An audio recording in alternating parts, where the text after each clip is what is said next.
എൻ്റെ എല്ലാ പ്രിയ സുഹൃത്തുക്കൾക്കും നമസ്കാരം. ഇന്നലെ എൻ്റെ ബർത്ത്ഡേ ആയിരുന്നു. ഒരുപാട് സുഹൃത്തുക്കൾ എനിക്ക് കമൻറ്റിലൂടെ ഒക്കെ ആശംസകൾ അറിയിച്ചായിരുന്നു.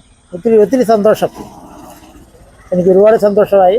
അതുപോലെ തന്നെ ഭാഗ്യമെന്ന് പറയട്ടെ, ഇന്ന് എൻ്റെ ഭാര്യയുടെയും മോടെയും ബർത്ത്ഡേ ആണ്. അപ്പം ഈ മഴയൊക്കെ ആയിട്ട് മടുപ്പടിച്ചിരിക്കുന്ന ഈ സമയത്ത് 3 ബർത്ത്ഡേയും കൂടെ ഒരുമിച്ച് അങ്ങ് ആഘോഷിക്കാം, ഒരു കേക്ക് തീർക്കാമല്ലോ എന്നുള്ള ഒരു കാഴ്ചപ്പാടിലാണ്. അപ്പം രാവിലെ ഞാനും അവളൂടെ അമ്പലത്തിലൊക്കെ പോയി തിരിച്ചു വന്നു. ഇച്ചിരി കപ്പയൊക്കെ മേടിച്ച്, രാവിലെ കപ്പ മേടിച്ച്, പിന്നെ ഇന്നലെ കോഴി മേടിച്ച് വെച്ചിട്ടുണ്ടായിരുന്നു. അപ്പം അതാണ് രാവിലത്തെ ഞങ്ങളുടെ ഇതുപോലെ. കേക്കൊക്കെ കഴിയുമ്പോൾ ഉച്ച കഴിഞ്ഞാൽ വൈകിട്ടോ എല്ലാം മേടിക്കാമല്ലോ. അപ്പോൾ ഇങ്ങനെ വരുന്നു. അതുകൊണ്ട് എൻ്റെ അമ്മ ഇവിടെ ഇരിപ്പുണ്ട്. അമ്മേ, ഒരു ഹായ് പറഞ്ഞേ. ഹായ്. ആ, അമ്മയോടെ ഉണ്ട്. അമ്മ കപ്പയൊക്കെ കൊത്തി അരിഞ്ഞു എല്ലാം റെഡിയാക്കി കൊടുത്തിരിക്കുകയാണ്. പിന്നെ മോള് അരിയമോൾ, ഇതാണ് എൻ്റെ മോള് ആര്യ മോള്. അപ്പോൾ അവള് BSc നഴ്സിംഗ് 4ാം വർഷം അല്ലേ, പൂർത്തിയാവുന്നു അല്ലേ? ഓക്കെ, എല്ലാവർക്കും ഒരു ഹായ് പറഞ്ഞേ. പൊതുവെ ക്യാമറയ്ക്ക് മുന്നിൽ വരാൻ അവർക്ക് മടിയാണ്. എന്നാലും എൻ്റെ കൊച്ചിൻ്റെ പിറന്നാളാണ്. എല്ലാവരും പ്രാർത്ഥിക്കണം, അനുഗ്രഹിക്കണം. പിന്നെ അടുക്കളയിൽ നമ്മുടെ ചേച്ചി ചേച്ചി ഇങ്ങനെ പ്രകൃതിയായിട്ട് പരിപാടികൾ നടത്തിക്കൊണ്ടിരിക്കുകയാണ്.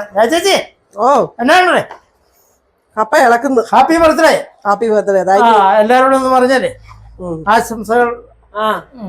Thank you. ആശംസകൾ നിനക്ക് ഇങ്ങനെ ഒഴുകിക്കൊണ്ടിരിക്കുകയാണ്. ഞാൻ നിന്നോട് പറഞ്ഞില്ലേ, കപ്പ ഇളക്കുന്നൊന്ന് നമുക്കൊന്ന് പിടിക്കാൻ ഇളക്കുവാ. അല്ല, ഇളക്കാൻ തുടങ്ങുമ്പോൾ നീ ഒരു മെസ്സേജ് എനിക്ക് തരണ്ട. ഇതാണ്ട് കുഴപ്പമില്ല, കപ്പ റെഡിയാവുന്നു. അമ്മ അവിടെ വിശന്നിരിക്കുന്നു. സമയം പോയി. എനിക്ക് നോക്കിയിരിക്കാൻ നേരമില്ല. ഓക്കെ, പ്രകൃതിയായിട്ട് പരിപാടി നടക്കട്ടെ. അപ്പൊ നമ്മുടെ എന്നും എടുക്കുന്ന പോലെ എന്നും രാവിലെ ഉള്ള വീഡിയോ എടുക്കാൻ പറ്റിയില്ല. അമ്പലത്തിൽ പോയി. അപ്പം കവലയ്ക്ക് പോയി. ഓക്കെ. അമ്മയ്ക്കാണോ എടുക്കുന്നത്? അമ്മയ്ക്ക് ഷുഗർ ഉള്ളതാണ് കുറച്ച്. പിന്നെ കറിയെല്ലാം ഓക്കെ ആയോ? കറിയൊക്കെ ആയി. ഓക്കെ, കോഴിക്കറി റെഡിയാണ്.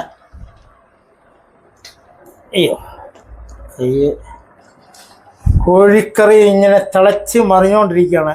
എങ്ങനെയുണ്ട്? നീ വറുത്തായിരുന്നു? കോഴി വറുത്തായിരുന്നു? ഇല്ല, വറുത്തില്ല. ഓക്കെ, ശരി. ചാറ് കൂടിപ്പോയോ? ഇല്ല. ചാറ് വേണം, കപ്പ കഴിക്കണ്ടേ? വേണം. ഓക്കെ, അപ്പോൾ സന്തോഷം. ഇനിയിപ്പോൾ എങ്ങനെയാ? പിന്നെ കേക്ക് മേടിക്കണം. പൈസ ഉണ്ടോ? കൊച്ചു പറയുന്നത് കേക്ക് വേണ്ട, കുഴിമന്തി മതിയെന്ന്. പൈസ വല്ലതും കയ്യിലുണ്ടോ? അവിടെ ആഗ്രഹമല്ലേ? കുഴിമന്തിയാണോ? ഓക്കെ, കുഴിമന്തി. ഓക്കെ, കുഴിമന്തി ഇനിയിപ്പോൾ ചങ്ങനാശ്ശേരിയിലെ ഓട്ടത്തെ പോകണ്ടേ? പോണം. നീ മേടിക്കാം. നീ തന്നെ പമ്പന്ന്. പൈസ വല്ലതും ഉണ്ടോ? ഒരു 10,000 രൂപ. ഞാനാടാ കാശുകാരൻ. എന്റെ കൂടെ അച്ചടയിലല്ലേ? എന്റെ കാശും അച്ചടകയിലല്ലേ? നിന്റെ ശമ്പളത്തിന്റെ കാര്യമാണോ? ശമ്പളം വന്നില്ല. നീ അങ്ങനൊക്കെ പറയാതെ. ഞാൻ ചെയ്യാത്ത കുറ്റം നീ എന്റെ അടിച്ചേൽപ്പിക്കരുത്. അപ്പം അങ്ങനെ സന്തോഷകരമായ ദിവസം ഇന്ന് നമുക്ക് കൈവന്നിരിക്കുകയാണ്. അമ്മയ്ക്ക് കൊടുക്കാൻ ആശംസകൾ ഞങ്ങൾക്ക് 2 പേർക്കും അല്ലേടി? ആശംസകൾ അറിയിച്ച എല്ലാവർക്കും എല്ലാ സഹോദരങ്ങൾക്കും സഹോദരികൾക്കും എല്ലാവർക്കും സഹോദരികൾ പിന്നെ എല്ലാവർക്കും അമ്പലത്തിൽ വന്നപ്പം ഒരുപാട് നന്ദി. അല്ലല്ല, കാക്കുന്ന അമ്പലത്തിൽ വന്നപ്പോഴേ തിരുമേനി എന്റെ ചെവി ചോദിച്ച കേട്ടായിരുന്നു. തിരുമേനി എന്നോട് ചോദിക്കുവാ, അനീഷ് പാസ്റ്റർക്കല്ല അമ്പലത്തിന് കാര്യമുണ്ട്. ഏതായാലും സന്തോഷം. എല്ലാം നമ്മൾ സർവ്വവ്യാപിയാണല്ലോ. നമുക്ക് ഇന്ന മതം ഇന്നൊന്നുമില്ല. അപ്പം എല്ലാ മതങ്ങളും ഒന്നാ. പോകുന്ന വഴിക്കൊക്കെ ഒരുപാട് സുഹൃത്തുക്കൾ കണ്ടു. വീഡിയോസൊക്കെ കാണുന്നുണ്ട്, ലൈക്ക് ചെയ്യുന്നുണ്ട്, കമന്റ് ചെയ്യുന്നുണ്ട്, ഷെയർ ചെയ്യുന്നുണ്ട്. എവിടെ ചെന്നാലും ഒരാളെങ്കിലും നമ്മളോട് ചോദിക്കാൻ അറിയാവുന്നവർ കാണും. ഏതായാലും ഒരുപാട് സന്തോഷം. അപ്പം എല്ലാവർക്കും ഒരിക്കൽ കൂടി നന്ദി. ഓക്കെ,